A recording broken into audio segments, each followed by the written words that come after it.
बात बताइए। बोले आप गीता पढ़ा करो, गीता का ज्ञान। बोले ये ठीक है गुरुजी, इसके बारे में कुछ बताइए। तो गुरुजी ने पहला ही श्लोक बोला, सर्वोपनिषदो गावो तो दुग्धा गोपाल नंदना। बोले भाई भगवान कृष्ण गीता का उपाख्यान कर रहे हैं और अर्जुन मानो गाय का बछड़ा बनकर के दुग्धपान कर रहा है। एक एक शब्द, एक एक अक्षर को पूरे आनंद से सुन रहा है और श्रवण कर रहा है। गुरुजी ने 3 घंटे की कथा को 8 घंटे में सुनाया। क्योंकि चेला जी बोले वाह वाह क्या कथा है, वाह क्या कह रहे हैं आप, वाह वाह वाह वाह गुरुजी। बोले अर्जुन ने भगवान कृष्ण से गीता का उपाख्यान सुनते सुनते भगवान कृष्ण के दर्शन किए। बोले वाह वाह, और बोले बिल्कुल उसी तरीके से जैसे अमृत रूपी कोई दुग्ध निकल रहा हो कामधेनु से और बछड़ा बनकर के अर्जुन उसे पान कर रहा हो, बिल्कुल उसी भांति से अर्जुन गीता का पान कर रहा है। अब भाई चिल्ला जी वाह वाह वाह गुरुजी वाह कहते रहे। अंतिम में गुरुजी ने 7-8 घंटे अपना गला फाड़ने के बाद थोड़ा सहता करके गर्म दूध लेके बोले समझ में आया? बोले गुरुजी खूब समझ में आया, खूब समझ में आया और खूब अच्छे से समझ में आया गुरुदेव, बस एक बात नहीं समझ में आई। बोले क्या समझ में नहीं आई? बोले ये नहीं समझ में आया, आप कह रहे थे सर्वोपनिषदों, ये जो आप गायों गाधों कर रहे थे, 2 गधा कौन थे इसमें? मुझे सब तो समझ में आ गया, लेकिन सर्वोपनिषदों गायोध, ये गधा कौन था इसमें? इसमें बाकी सब बात मुझे समझ में आ गई, मुझे वो गधा गुरुजी समझ में नहीं आया। थोड़ा उस बारे में बताइए गुरुदेव, थोड़ा किसी भी तरह कृपा करिए हम पर, इसके बारे में एक बार और आप बता दीजिए। बाकी हम सब कुछ समझ गए हैं, बाकी कुछ भी समझना बाकी नहीं बचा। गुरुदेव ने अपना माथा पीटा, बोले बेटा गधा कोई नहीं है, गधे हम दोनों हैं। एक तुम गधे हो कि मैं पूरी गीता का ज्ञान तुम्हें सुना गया, तुम्हें समझ में नहीं आया, और दूसरे गधे हम हैं कि हम समझ ही नहीं पाए कि तुम क्या हो। तो गुरुजी और चेला जी वाली जो बात है, गुरु सिख बधिर अंध कर लेखा, क्या गुरु शिष्य बधिर अंध कर लेखा। गुरु और शिष्य में परंपरा निर्वाहन होनी चाहिए। श्रोता बढ़िया हो तो गुरु जी की कहानी और कथा दिव्य चलती है और सबको आनंद आता है, इसका सबको ये बात समझ में आती है। हाँ, मैं सत्यता में अगर आपको कहूं तो आप इस बात को बहुत गंभीरता से समझें और जानें। अगर शिष्य अच्छा हो तो गुरु अपने आप अच्छा हो जाता है। मैं क्या कहना चाह रहा हूं? मैं कहना चाह रहा हूं कि अगर शिष्य अच्छा हो तो गुरु अपने आप अच्छा हो जाता है और गुरु को कोई प्रयास नहीं करना पड़ता है। अगर भक्त अच्छा हो, अगर तुम में शिव भक्ति कंप्लीट रूप से है, तो मैं इस व्यासपीठ से केवल शिव शिव शिव कहता रहूं 7 दिन तक, और तुम्हें वेदांग का दर्शन हो तो तुम अच्छे भक्त हो। और मैं वेदांग उड़ेलता रहूं और तुम एक भी शब्द न समझो, ऐसे श्रोता का कोई संबंध नहीं, कोई आनंद नहीं है। श्रोता हमेशा कथाओं को अपनी तरफ खींच लेता है, श्रोता कथा का मुख मोड़ देता है। श्रोता जिस चकोर की भांति टकटकी लगाकर जिस आनंद से कथा का श्रवण करता है, वक्ता उतने आनंद से उदारता से कथा को परोसना शुरू करता है। वक्ता के पास में संपूर्ण वेद है, संपूर्ण शास्त्र है और पुराण है। परोसता वो उतनी है जितना सामने वाले की भूख देखता है। भूख बढ़ती जाए, क्षुधा बढ़ती जाए तो सामने से परोसना बढ़ता रहता है। अगर शिष्य बहरा हो और गुरु अंधा हो तो प्रवचन का कोई आनंद नहीं है। हाँ? गुरु शिष्य बधिर अंध कर लेखा। गुरु बहरा, वो देख नहीं पाता कि सामने वाला कौन सुन रहा है कौन नहीं सुन रहा है, और शिष्य बहरा है, पता ही नहीं गुरु जी क्या कह रहे हैं। तो ये संबंध अच्छा नहीं है। संबंध तो वो अच्छा है कि गुरु जी जो भी कुछ कह रहे हो, एक शब्द अनेक अर्था, हर शब्द में अपना अर्थ निकालना और भगवत चरणों में अपनी प्रीति बढ़ाने की का प्रयास करना। तो मैं तुम्हें निवेदन कर रहा था विदुंग और चंचला के बारे में। विदुंग के प्रभाव में चंचला धीरे धीरे आने लग गई।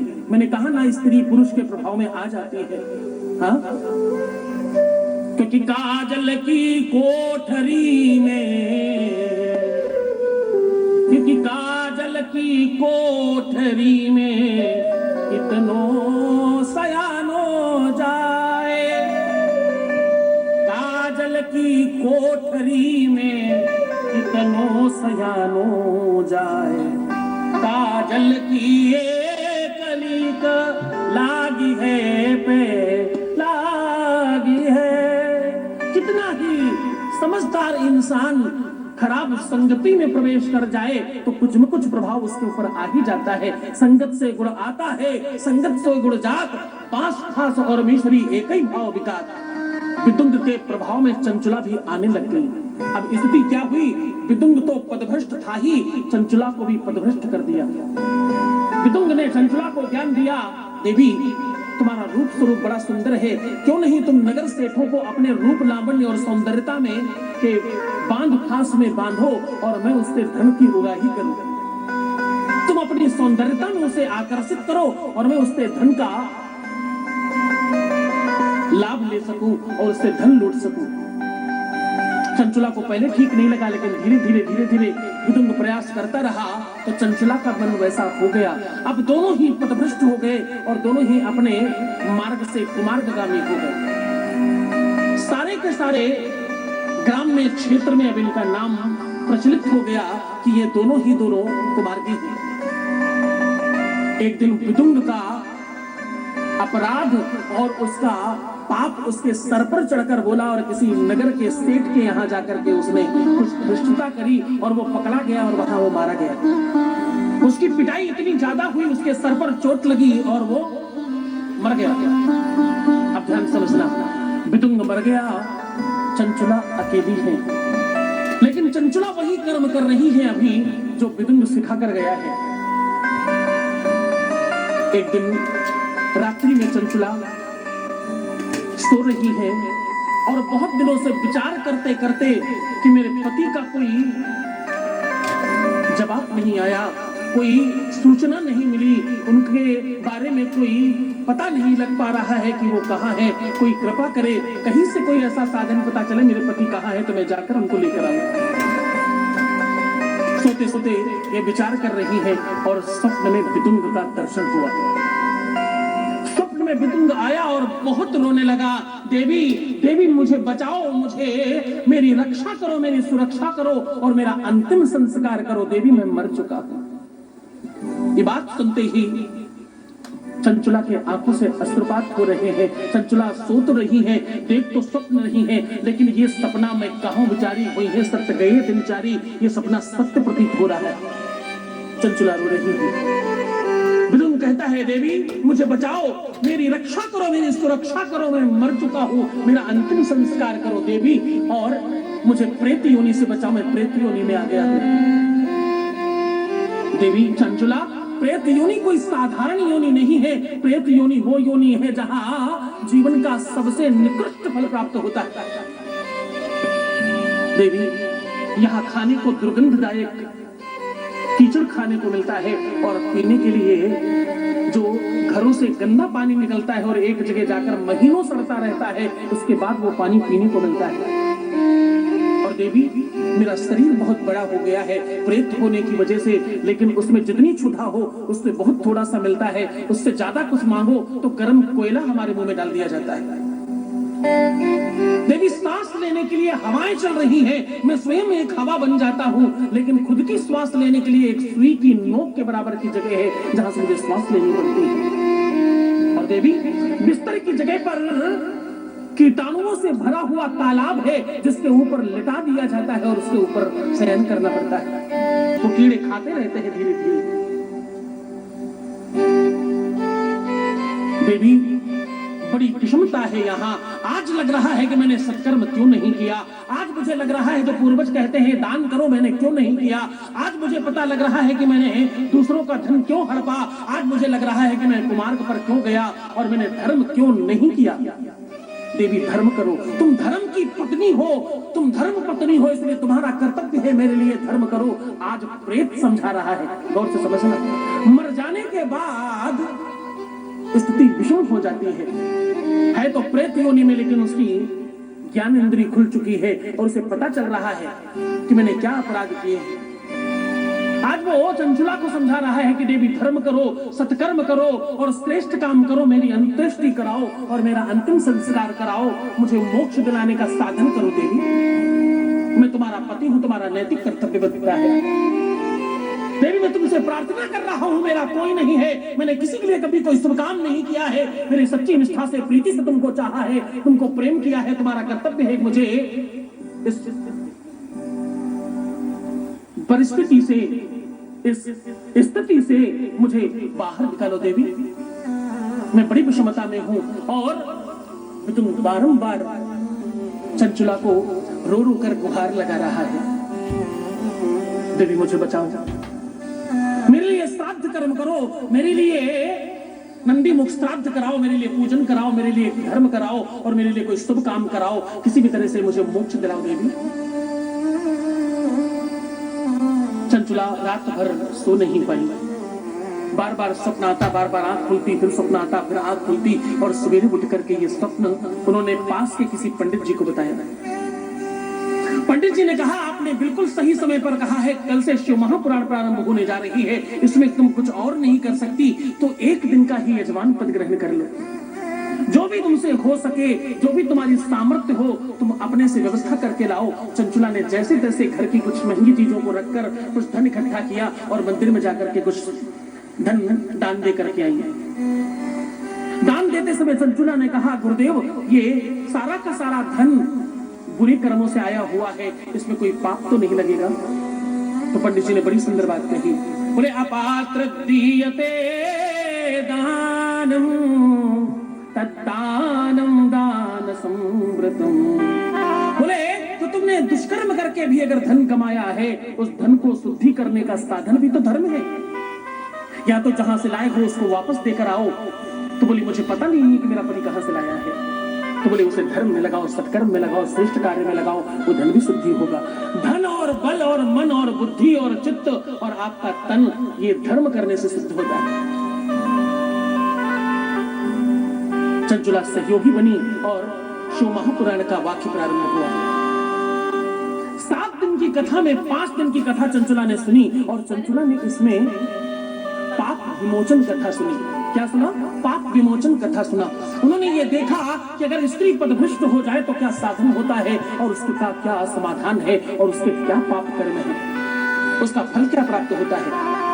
एक स्त्री जब किसी को राखी बांधती है तो भले ही उसके साथ उसने जन्म न लिया हो, वो भाई बन जाता है। गौर से सुनना, एक स्त्री जब किसी को अपना स्तनपान कराती है तो वो मां बन जाती है, लेकिन एक स्त्री जब किसी के साथ अपना कक्ष शेयर करती है, साझा करती है, तो वो स्त्री पदभ्रष्ट हो जाती है और उसका पूरा का पूरा मान सम्मान अभिमान और उसका भाग्य प्रारब्ध संपूर्णता में नष्ट हो जाता है।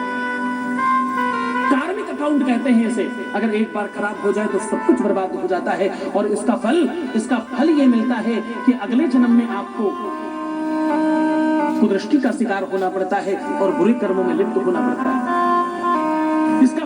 इसका फल आपको ऐसा मिलता है कि समाज में नगर वधू जैसी व्यवस्थाओं में आपको डाला जाता है और आप पूरे के पूरे विश्व में उसी रूप में जाने जाते हैं।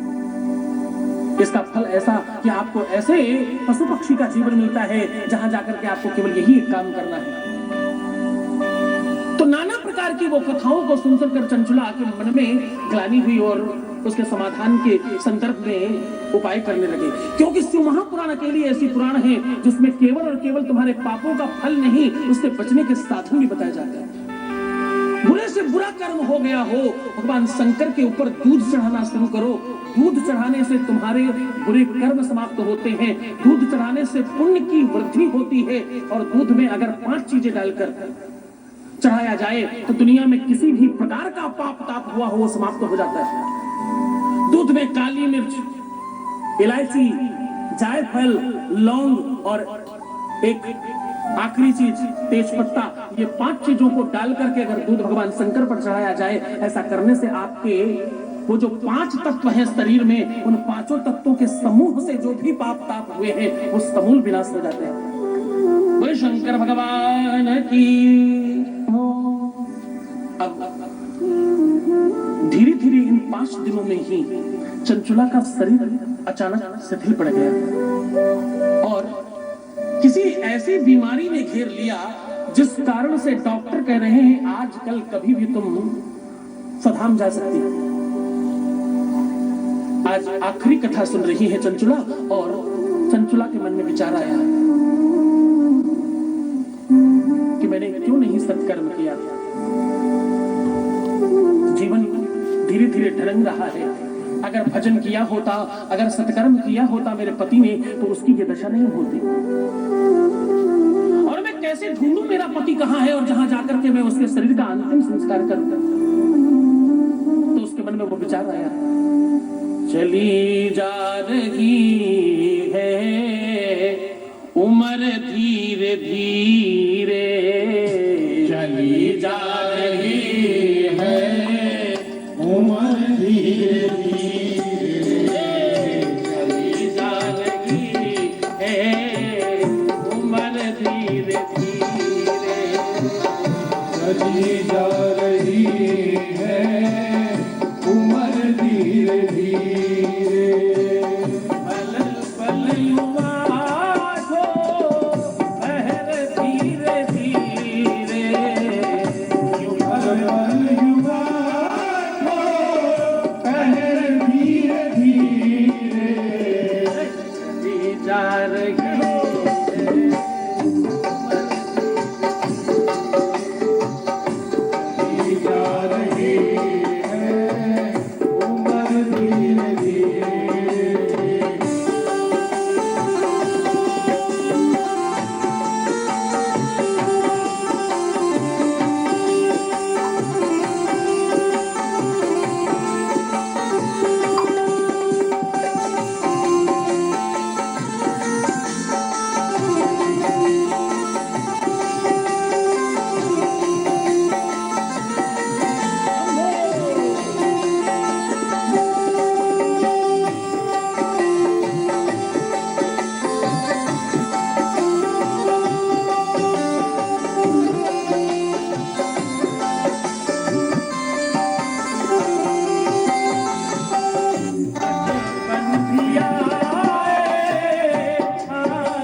बन भी जा